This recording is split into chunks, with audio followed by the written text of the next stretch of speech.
তুমি আমাকে চিনলেই না, তুমি আমাকে চিনলেই না।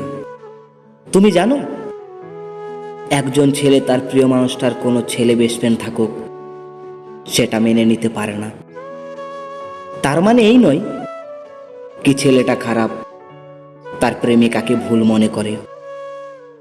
আসলে একজন ছেলে অন্য একজন ছেলেকে ভালো করে জানে।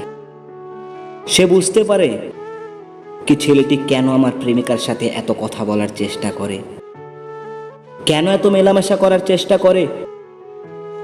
আসলে সে কি চায়। কেন যে বুঝতে পারো না কি কোনো পুরুষই তার প্রিয় মানুষটাকে হারাতে চায় না।